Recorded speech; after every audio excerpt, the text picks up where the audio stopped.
Terrorist जो इसके लिए बेसिकली जो इसके परपेट्रेटर्स थे, उनका क्या हुआ? क्या वो पकड़े गए या मारे गए? कहीं कुछ नहीं है। जिस तरह से मोदी सरकार की आदत पड़ गई है फिल्मों के जरिए नैरेटिव फैलाना, इस बार उन्होंने प्रयोग किया है और ये नया प्रयोग नहीं है। ये एयर मार्शल भारती कहते हैं कि हमारे सारे पायलट सुरक्षित हैं, जहाज के बारे में कुछ नहीं कहा गया।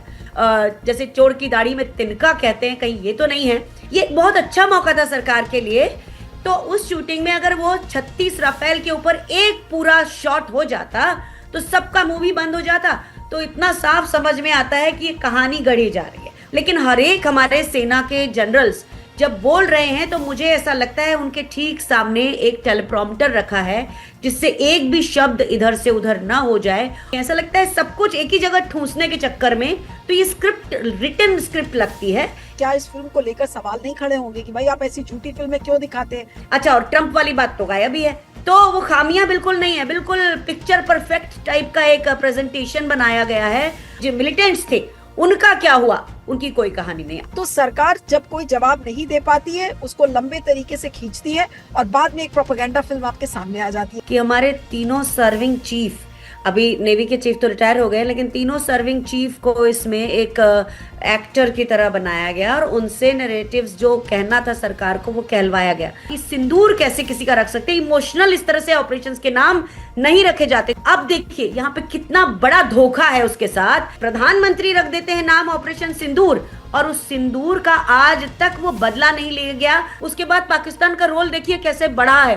कहीं वो ईरान के साथ समझौता करा रहा है, कहीं कुछ करा रहा है। पीड़ा होती है इस चीज को देख के कि हमारी सरकार हमारे देश में कुछ बताती है और सामने कुछ और आ जाता है।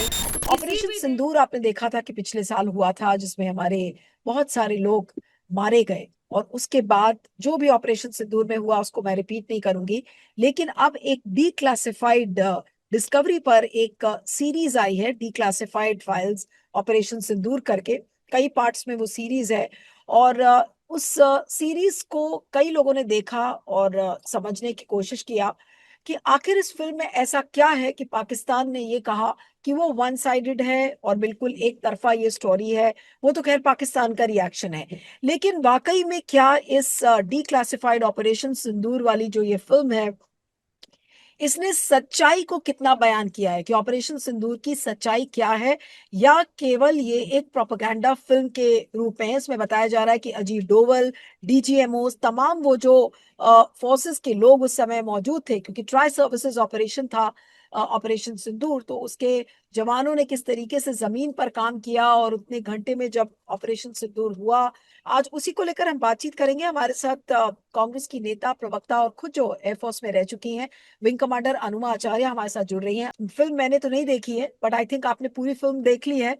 और पहले तो आपसे समझना चाहूंगी कि पूरी फिल्म का जो टॉपिक थीम वो तो मैंने इन जनरल पढ़ा है, बट फिल्म रियलिटी से कितनी नजदीक है, या फिर आपको लग रहा है कि एक प्रोपेगेंडा फिल्म है जो आमतौर पर बनाई जाती है आजकल? दरअसल मैंने ये डॉक्यूमेंट्री कल पूरी देखी बैठकर, और एक बार में बैठकर देखी।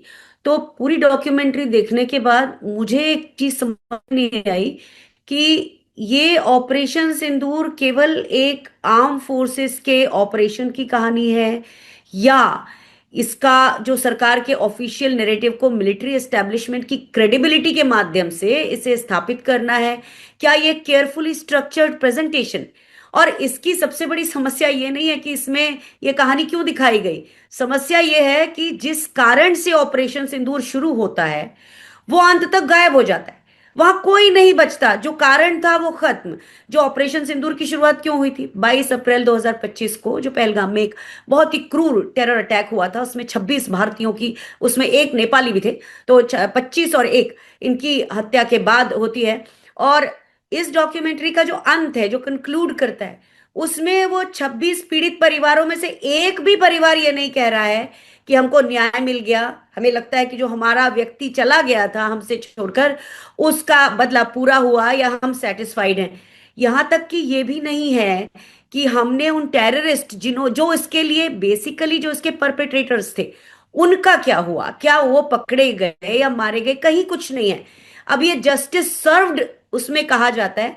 और इसका प्रमाण कौन देता है? पहले सर्विंग ऑफिसर्स को कहा जाता है ये कहने के लिए, और फिर एनएसए अजीत डोवल जो है वो एक बार बार उसको रेटिफाई करते हैं कि नहीं ऐसा ही हुआ। और अंत में ये पता ही नहीं चलता कि जिस ऑपरेशन के लिए जिसके लिए किया गया था उनकी आवाज कहाँ गई।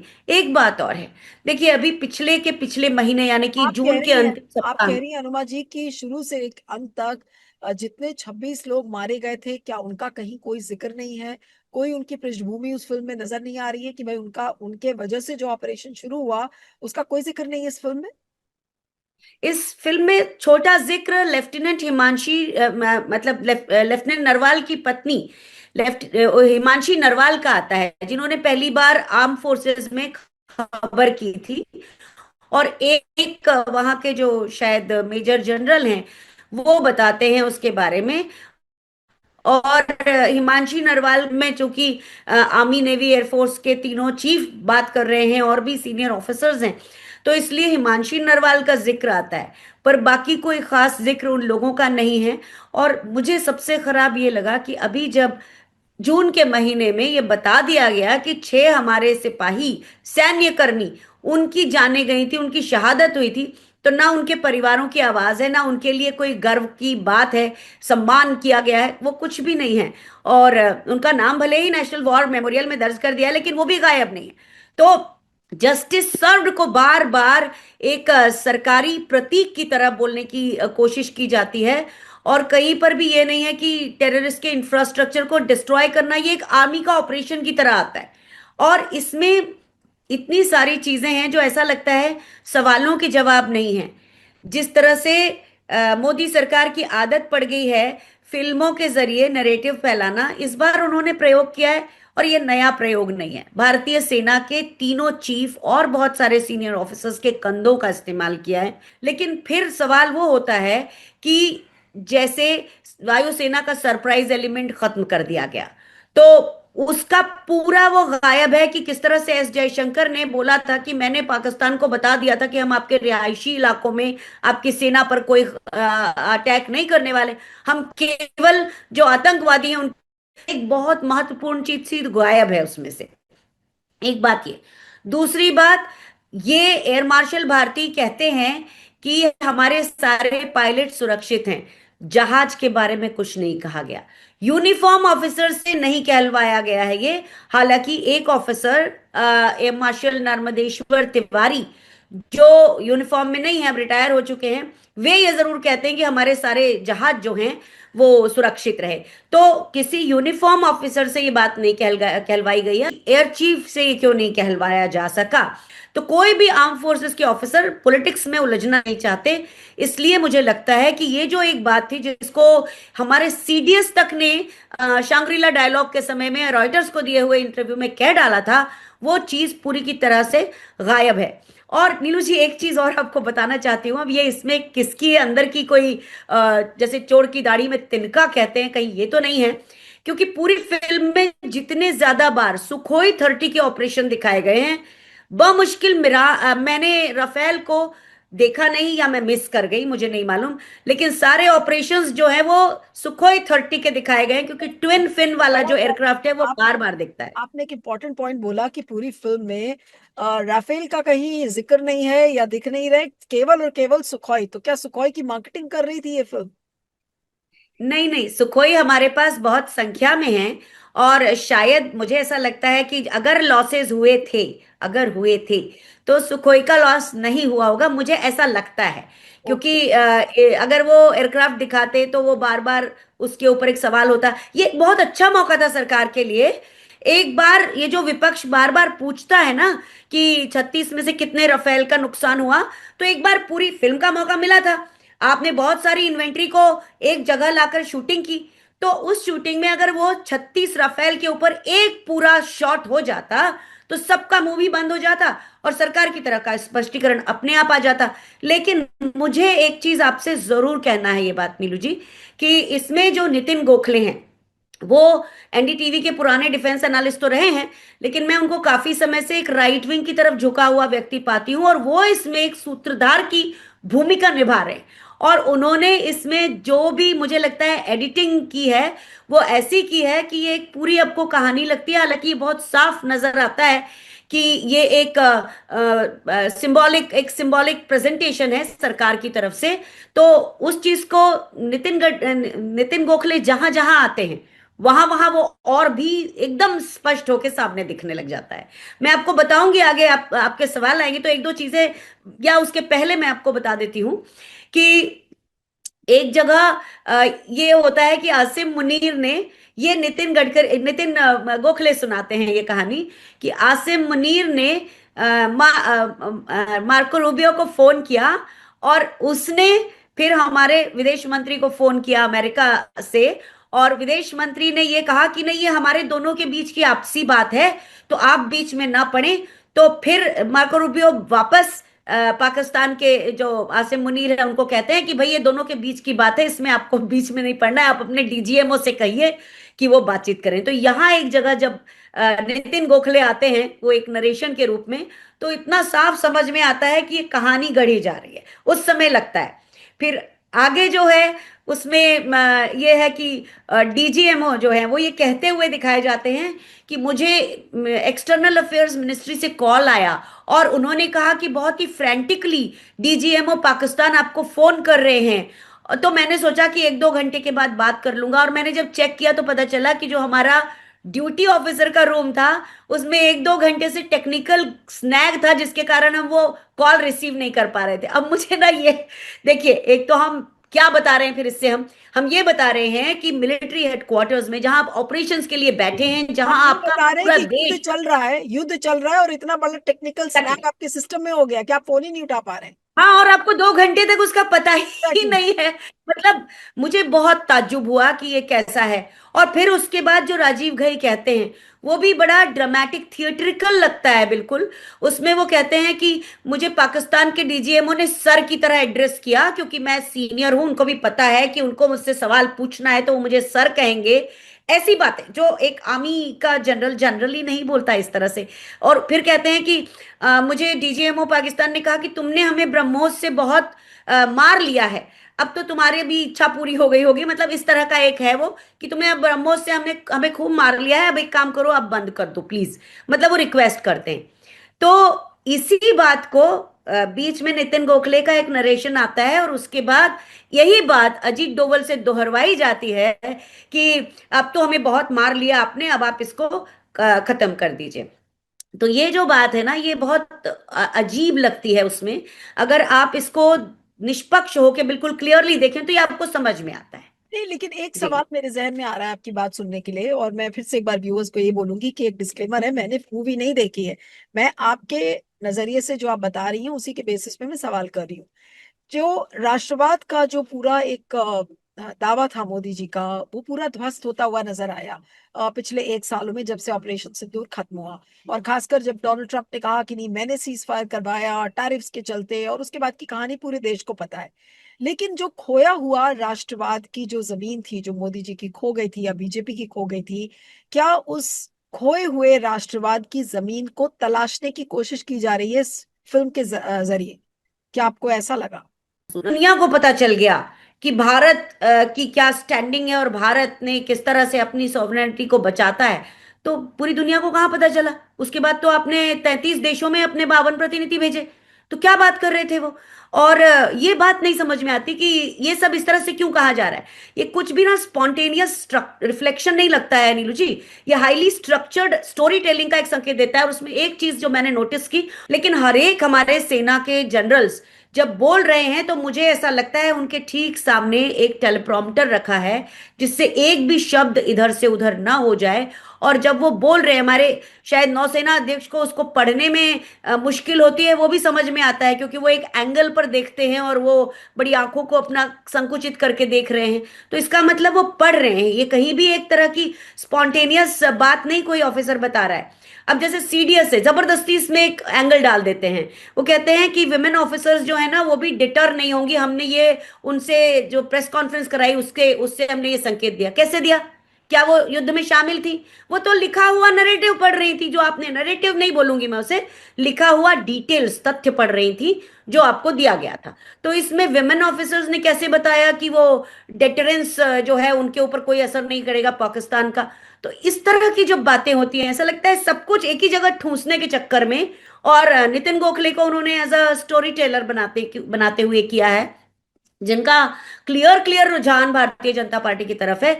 इसीलिए ये जो नरेटिव ब्रिजिंग जो उन्होंने की है बार बार, तो ये कमेंटेटर नहीं लगते हैं, वो ऐसा लगता है कि जहां जहां मिलिट्री अकाउंट में एक गैप है ना, वहां वहां वो ब्रिज बना रहे हैं। तो ये स्क्रिप्ट, रिटन स्क्रिप्ट लगती है, ये मेरा कहना है। ये बड़ा जी। इंटरेस्टिंग ऑब्जर्वेशन था आपका कि जहां जहां पर सवाल खड़े किए गए हैं पूरे इस ऑपरेशन सिंदूर पर, वहां पर नितिन गोखले आते हैं और अपना नरेशन देते हैं। लेकिन इस फिल्म में आपको क्या लग रहा है कि क्या ये प्रोपेगेंडा फिल्म अब एक ऐसे समय में काम करेगी जब पूरे देश का माहौल मोदी जी और बीजेपी के खिलाफ हो गया है? तो इस फिल्म के क्या मायने हैं? क्या इस फिल्म को लेकर सवाल नहीं खड़े होंगे कि भाई आप ऐसी झूठी फिल्में क्यों दिखाते हैं? चलिए, पाकिस्तान का दावा है कि वो वन साइडेड है, वो हमारा दुश्मन देश है, मैं उस पर जाऊंगी भी नहीं और जाना भी नहीं चाहूंगी। लेकिन एक नागरिक जो एक सवाल करता है अपने सिस्टम से, अगर उसके बदौलत अगर मैं ये सवाल खड़ा करूं, तो आपको लग रहा है कि ये फिल्म क्या क्लिक करेगी लोगों के बीच में? क्या मोदी जी की खोई हुई क्रेडिबिलिटी वापस आ सकती है इस फिल्म के जरिए? जी अरुणा जी। देखिए, मुझे पाकिस्तान से कुछ लेना देना नहीं है, पाकिस्तान कुछ कहता रहे अपनी तरफ से, उसे कोई हमें फर्क नहीं पड़ता। पर मैं यहाँ क्या देख रही हूँ कि जो सामने सबके आया कि किसी भी देश ने, मोदी जी ने कहा कि सारे देशों ने हमारा साथ दिया है, लेकिन आप बताइए अगर सारे देशों ने साथ दिया होता तो उन्होंने ये जरूर कहा है आतंकवादी जो अटैक है वो गलत है, वो उसकी भर्त्सना की, लेकिन किसी ने पाकिस्तान को रिस्पॉन्सिबल स्टेट घोषित नहीं किया। हम कहते रहे। तो उसके बाद हमने 33 देशों में अपने 51 प्रतिनिधि भेजे। तो ये एक जो बात है, ये सरकार, अच्छा सरकार ने एक भी जवाब नहीं दिया है, जो भी अभी तक विपक्ष ने सवाल पूछे हैं किसी का भी जवाब मुझे नहीं लगता कि इसमें है। क्योंकि अच्छा, और ट्रंप वाली बात तो गायब ही है।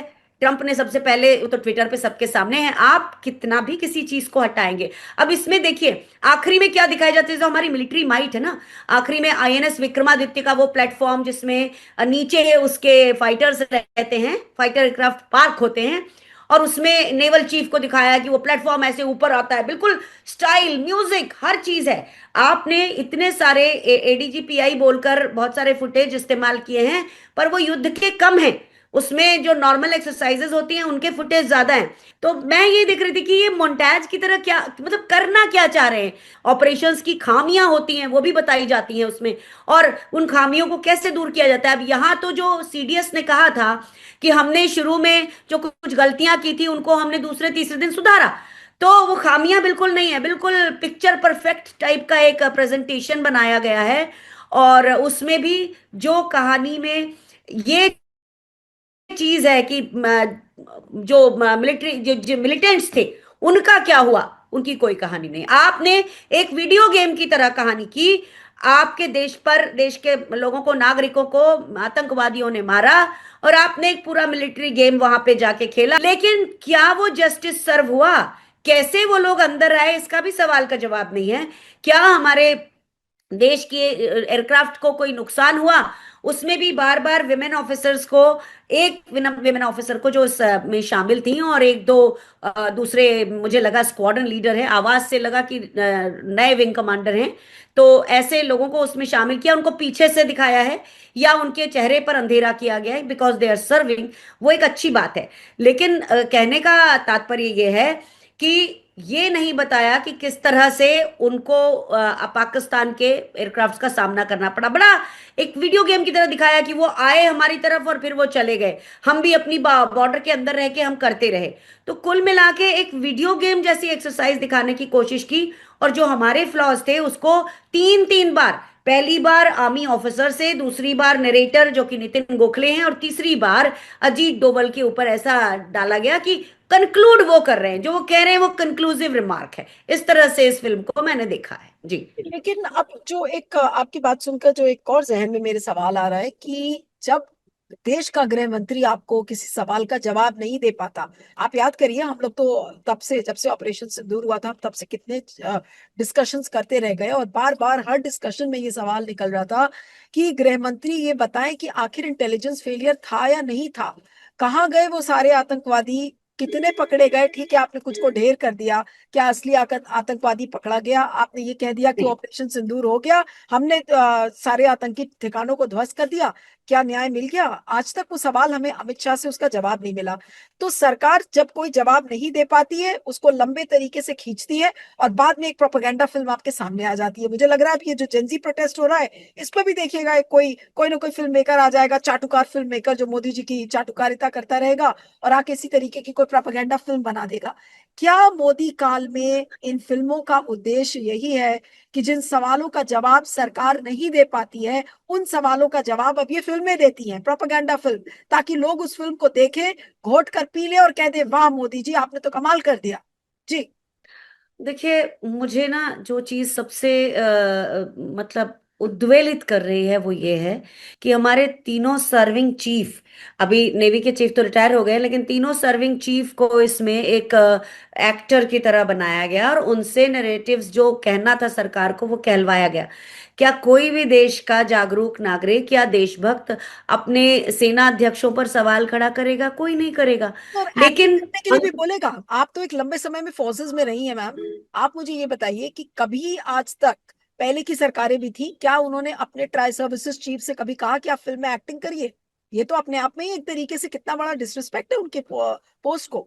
देखिए, मुझे सबसे बड़ा अजीब लगा जब मैंने देखा कि सारे हमारे जनरल्स और तीनों चीफ, ये जरूर उनसे बताया गया, उनके द्वारा कहलवाया गया कि वो किस तरह से समय पर अपने घर, ऑफिस से घर लौट आए और कैसे उन्होंने फिर रात को 11 बजे के बाद चुपचाप अपने घर से बाहर एंट्री की।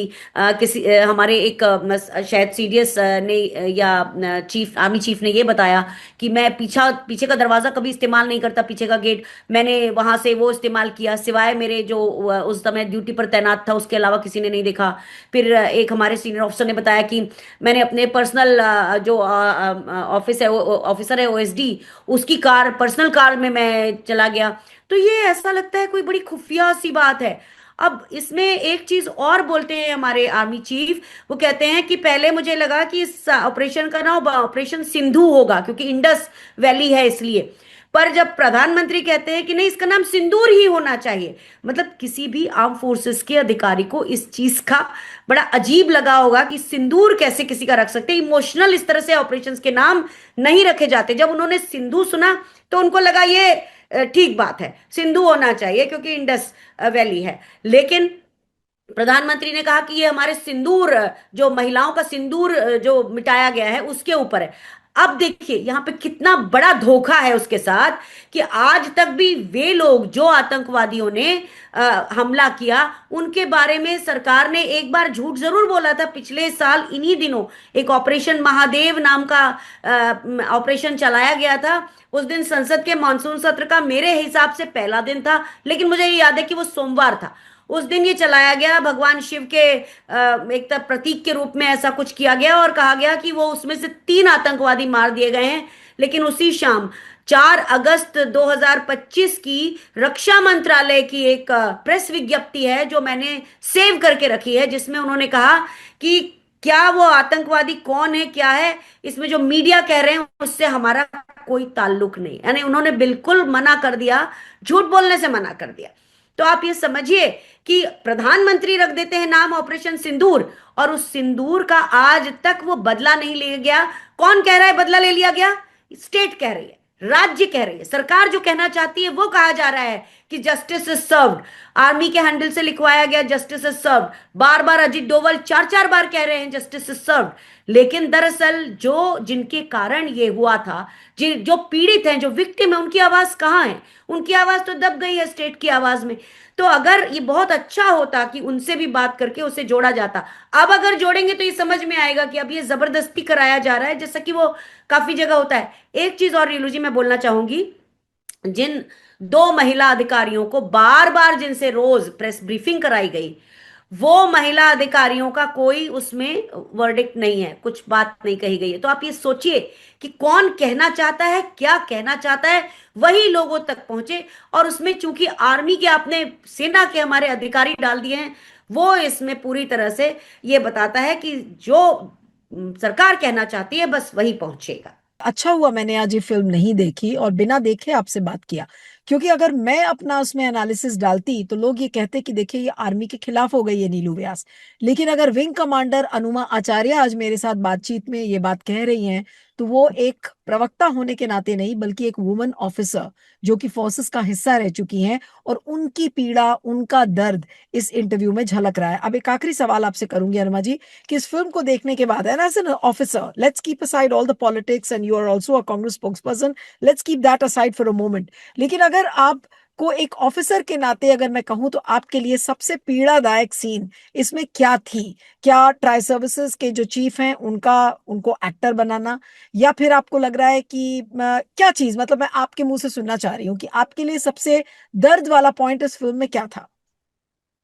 ऑनेस्टली स्पीकिंग, अगर मैं सर्विस में होती तो मुझे बाहर क्या हो रहा है, कौन कैसा नैरेटिव बना रहा है, किसकी पॉलिटिक्स क्या करती है, कौन विपक्ष है कौन पक्ष है, कुछ नहीं मालूम होता। अब सरकार इसे किस तरह से उन्हीं लोगों को ये पूरा एक्ट करा के उनको, मेरे हिसाब से तो टेलीप्रॉम्प्टर के साथ सामने बैठे थे, क्योंकि किसी का भी मुझे स्पॉन्टेनियस वाक्य संरचना नहीं लगी।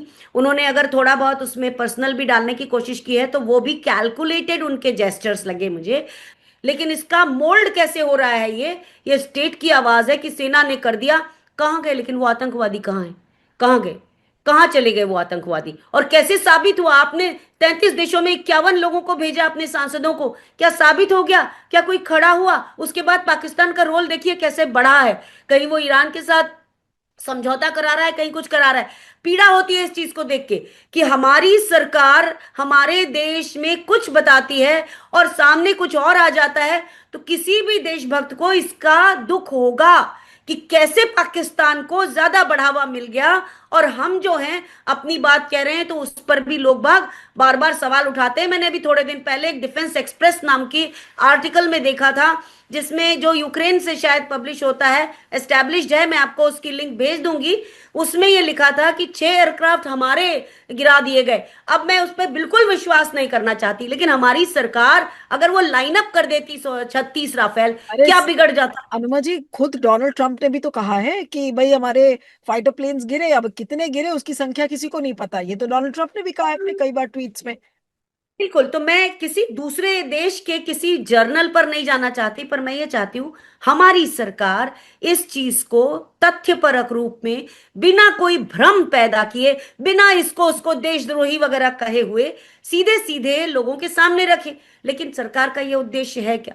पहले दिन से नहीं है। उसे चुनाव जीतने के लिए सेना की बार बार जरूरत पड़ती है, बार बार जेन जी को ये बताने के लिए, देशभक्ति बताने के लिए, और उसी का एक हमने देखा प्रमाण यहाँ पे। हमारी खामियां जिसके बारे में सीडीएस कह रहे थे, उसे छुपाने की कोशिश है। तो ये सारी चीजों से, और नितिन गोखले का वहां पर नरेटर के रूप में होना, और उनका पूरी तरह से राइट विंग की तरफ झुका होना, और उस कहानी में जहां जहां गैप से उनको भरना, ये सारी चीजें मुझे दिखती हैं। मैं इस प्रोग्राम में अपना कोई भी एनालिसिस में, अच्छा हुआ मैंने फिल्म नहीं देखी और देखूंगी जब मौका मिलेगा, लेकिन अच्छा हुआ कि आप एक क्लीन स्लेट की तरह, मैंने सारे सवाल अनुमा जी से किए।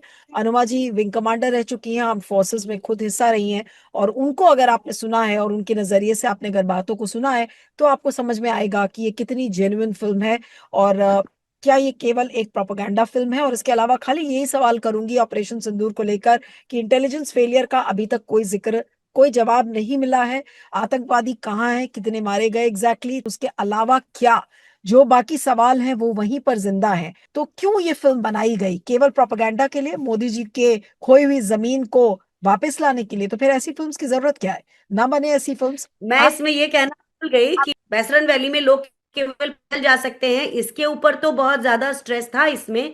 लेकिन ये नहीं बताया गया कि उस पूरे एरिया में किसी तरह की सिक्योरिटी फोर्सेस या यहाँ तक कि JNK पुलिस क्यों नहीं थी। ये एक बात इसमें बोलना भी बहुत जरूरी है, और ये पूछना भी जरूरी है।